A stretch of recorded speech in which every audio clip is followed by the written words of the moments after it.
Assalamualaikum warahmatullahi wabarakatuh. Waalaikumsalam warahmatullahi wabarakatuh. Kami dari kelompok 6 mata kuliah kewirausahaan kelas 4A dengan dosen pengampu Ibu Evana Adriani, sarjana ekonomi, magister Business Administration.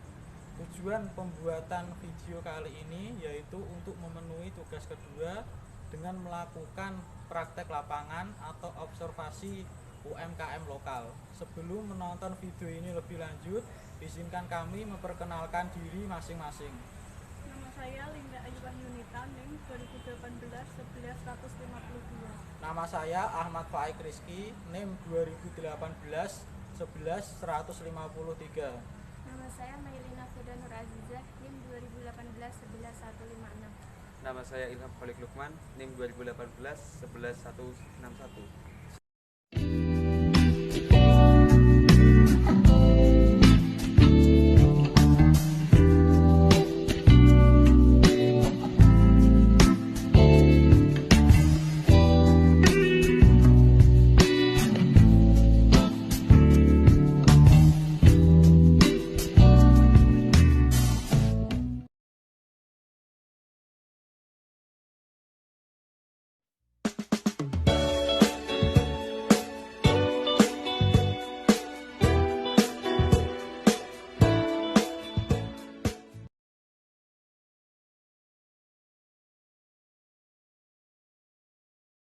Perkenalkan, nama saya Mailina Feda Nur Azizah, saya dari Universitas Media Kudus.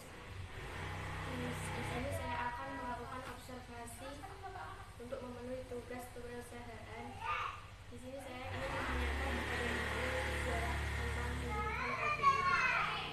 Oke, nama saya Hikmawati Inayah, saya owner dari Kopi Muria Wilhelmina. Jadi awal berdirinya Kopi Muria Wilhelmina ini sejak akhir tahun 2012 karena berangkat dari keprihatinan akan kopi yang ada di daerah Muria ini, yang mana Muria ini kaya akan kopi yang ada di 3 lereng, ya, lereng Kudus, lereng Pati, dan lereng Jepara. Lereng Kudus sendiri itu ada 90 sekian hektar, sementara dari sampai di tahun itu kita belum begitu muncul kopi Muria.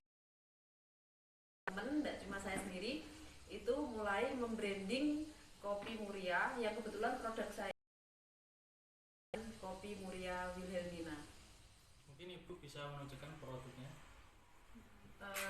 Produk saya banyak, jadi kalau perkembangan produk itu tidak langsung seperti ini gitu ya. Jadi saya mungkin akan bercerita sedikit gitu ya. Produk saya itu di awal-awal saya membuat produk ini kemasannya tidak seperti ini, karena kekurangtahuan kami tentang bagaimana membranding dan mengemas produk dengan bagus. Dulunya tidak seperti ini, jadi cuma satu produk. Sekarang varian produknya sudah banyak. Dulu masih sangat jadul, sekarang produknya sudah banyak ya. Ada ini black, ini dari kopi robusta, karena Muria itu kan ada 2 yang lebih banyak gitu ya. Ada beberapa varietas kopi, ada robusta dan arabica. Yang ini tuh kopi robusta black. Kemudian saya ada juga yang gold, ini kopi Muria gold ya, kemasannya berbeda. Ini premiumnya. Kemudian kita juga ada yang saya sebutkan tadi, ada kopi arabica. Jadi saya banyak varian. Ini arabica, saya kemas sendiri-sendiri gitu ya, masing-masing. Ini kopi yang arabica. Kemudian udah kurang lebih 8 tahun ya. Jadi tidak semua produk ini tuh langsung mulai tahun 2012 saya produksi seperti ini, tidak, tapi berjalan, ada perkembangannya. Karena apa? Karena pasar itu menuntut memang varian produk itu harus banyak. Saya melihat peluang yang ada di pasar. Jadi bagaimana caranya produk saya itu bisa masuk ke semua lini. Jadi kalau yang premium itu kan kelasnya menengah ke atas. Kalau yang black ini kan kelasnya agak ya low lah gitu ya. Yang bawah arabica juga ke atas. Kemudian seiring berjalannya waktu saya juga membuat produk yang saset. Saset sendiri ada 2 jenis. Yang ini saset ada gulanya. Kemudian yang ini itu saset tapi tidak ada gulanya. Kadang pecinta kopi kan mereka tidak suka gula. Karena kan kalau terlalu banyak gula itu bisa menyebabkan penyakit diabetes. Jadi itu. Kemudian masih ada lagi satu produk saya itu yang menyediakan untuk yang siap seduh. Dikatakan instan bukan instan, tapi kalau instan kan kopi yang memang diolah dulu gitu ya, tidak langsung bubuk terus dianu, itu enggak, ada istilah kopi instan. Yang ini siap saji lah, cepat seduh, ada kopi, ada gula, kemudian ada anunya gitu ya, coffee to go namanya. Jadi saya mengakomodir banyak kebutuhan yang ada di pasar. Berapa modal yang Ibu dulu butuhkan dalam menjalankan usaha kopi Wilhelmina ini? Kalau pertama kali membuat kopi Mulia Wilhelmina ini di tahun 2012 itu tidak sampai 1 juta. Karena apa? Produk kopinya, kopi mentahnya, bahan bakunya sudah tersedia, sudah ada.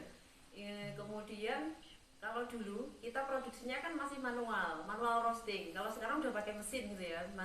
Dulu masih sangrai pakai tangan.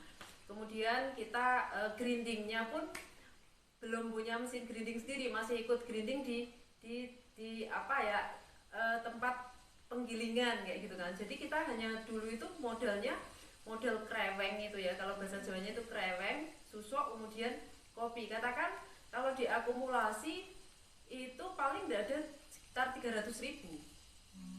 Sekarang ini kan usaha Ibu sudah 8 tahun ya, itu ada perubahan offset dan asetnya atau masih rendah atau naik melanjut tinggi sampai 1 jutaan lebih atau berapa gitu? Kalau sampai sekarang ya sudah berkembang karena apa ya, kita sebagai produsen makanan itu harus sangat hati-hati. Jadi sekarang saya sudah mempunyai alat sendiri, alat roasting itu pakai mesin, tidak pakai tangan. Karena apa? Untuk menjaga kualitas. Yang kedua, saya sudah punya mesin grinding sendiri untuk menggiling itu sendiri.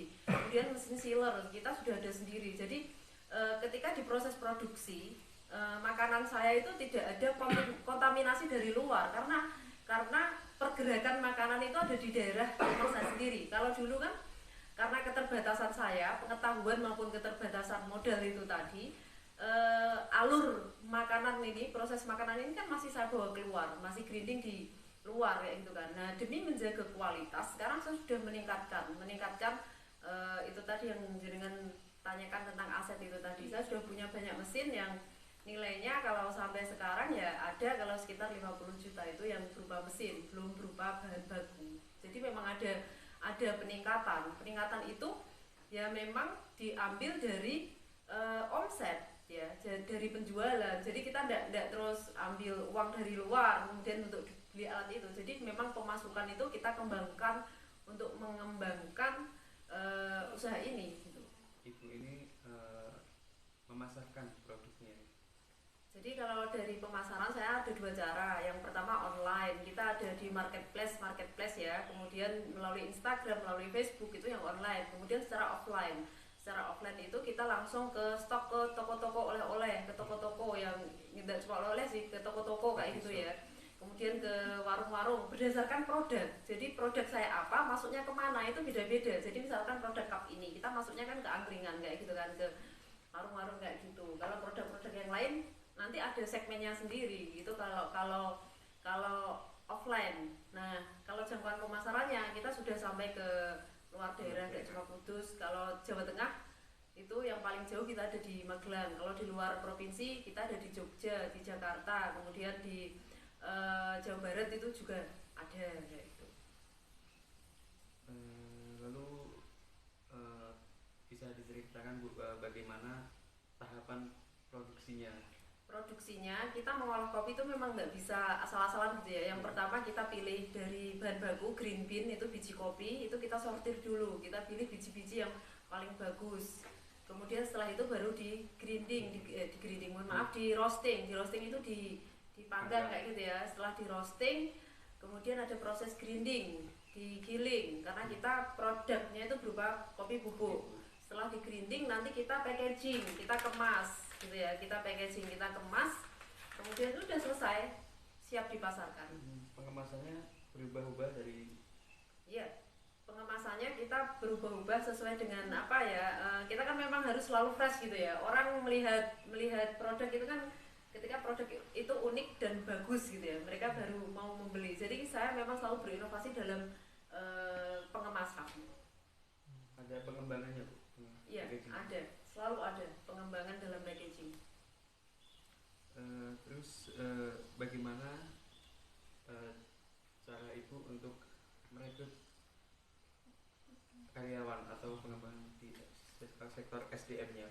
Kalau perekrutan karyawan kami masih belum begitu sangat selektif gitu enggak ya, karena di proses yang paling penting dalam produk kami ini kan dalam proses roasting dan grinding gitu ya. Proses yang paling penting itu roasting dan grinding itu saya pegang sendiri, saya tidak pegangkan ke karyawan. Karyawan itu hanya memegang di bagian packaging, kemudian sortasi di awal pemilihan biji kopi itu.